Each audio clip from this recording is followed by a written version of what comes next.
Our next resource is called Passport GMID. For simplicity's sake, we're just going to call it Passport for today. So I'm going to go ahead and click on the resource in the Libguide, and it's going to take me to a login page. This will come up whether you're on campus or at home. You're going to have to accept this terms and condition page because this is a limited license resource. It really makes sure that people are authorized to use it. So all you have to do is click accept at the bottom, and it'll take you to Passport. There's a lot that you can do with Passport. I'm probably only going to be able to cover the tip of the iceberg today, but there's some cool things that I will highlight in this video. As you can see from the top, you can search from a number of different angles: industry, economy, consumer, company, etc. So, you have a number of access points. Passport is unique in that not all companies are going to be available here. You'll only want to use Passport if you are using a commodity-based industry. So what that means is if your company is something that actually produces a product, this is one that's going to be good for you. So we're going to want companies that are using products in the final stage of production, for example, clothing or jewelry, cards, that kind of thing. You're not going to find things like raw materials that you would use to produce other things, and you're also not going to find service-based or entertainment industries. For example, Netflix or travel, both of those types of companies are not going to be found here. As usual, I'm going to want to start by searching my company. So I'm going to go to the company tab where I can immediately search my company. So just pop in your company name, Starbucks Core, that's about right, and off we go. So I'm going to click on the global company profile here. It's the only one available. This will depend based on your company. For example, if you use Canadian Tire, that is only available in Canada, so it'll be under a Canadian profile, which would come up here. So don't worry if you only have one or the other, it really depends on the company. All right, this is the main page of the report. It can take a little bit while to get here, so just be patient. As you can see, this is a much more visual presentation than we've seen in previous reports, and you can click through it a couple different ways. So as you can see, there are these toggles on the side here, and I can click through that way. Or on the side, we have our table of contents. So if you want to skim through to areas of the report that are more relevant to your report or your project, you can do so here. For example, exposure to future growth, that's something I'm interested in, so I can click on the various sections there that I'm interested in. And as you can see, it gives another presentation of information.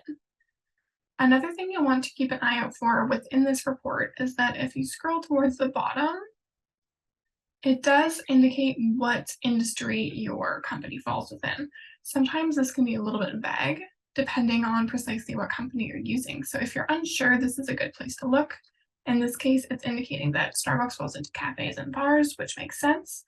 So when I'm looking at my industry reports later, that's how I'm going to want to search. Like a lot of the other sites, it does have relevant tabs at the bottom here. So you can peek through, for example, statistics, industry reports, company profiles, or related articles. Most of this information you can access elsewhere, and I'll show you how to do that later. But I just want to quickly show you this statistics category because there are some cool things you can do with that. So this takes us to a bit of a daunting column, and as you can see, you can play around by year. So let's just say we want to keep it more recent for the sake of your project. I'm just going to quickly refine these out a bit and then apply it.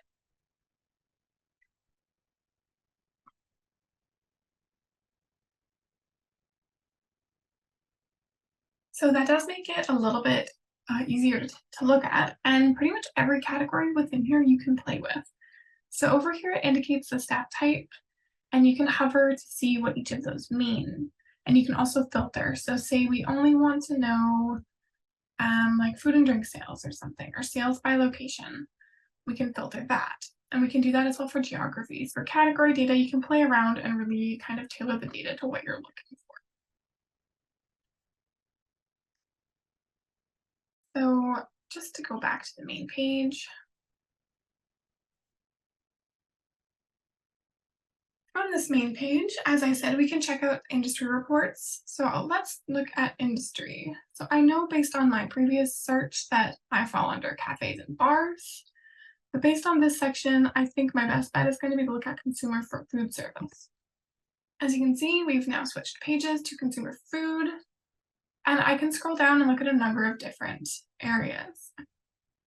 So as you can see, there's a statistics area over here, country reports, quick analyses, company profiles, which is what we were just looking at for Starbucks, as well as searching statistics. So just to show an example, you can do a country report, and I want to search by category, which as we saw was cafe and bars, and then you can search by geography. So you can do this a number of ways. As you can see, you can search worldwide. This is an American company, so maybe I want to see what it looks like in the US, or alternatively, I know that Starbucks is really interested in branching to China, so perhaps I will give that a look to get some insight into my company in China. As you can see, we have a report here, and like the one we saw earlier with a navigable table of contents on the side. So if you scroll through the report, it includes financial information and other data that you can sift through. I can't cover too much of Passport, but just know that you can also search through things like consumers, economies, etc., and get a really good look at what this database offers for you. It is an extremely powerful engine, but it would bore you to talk about it for too long, so just know that there's a lot available here for you. And if you did have other questions, you're always welcome to get in touch with one of the librarians and we can help you out.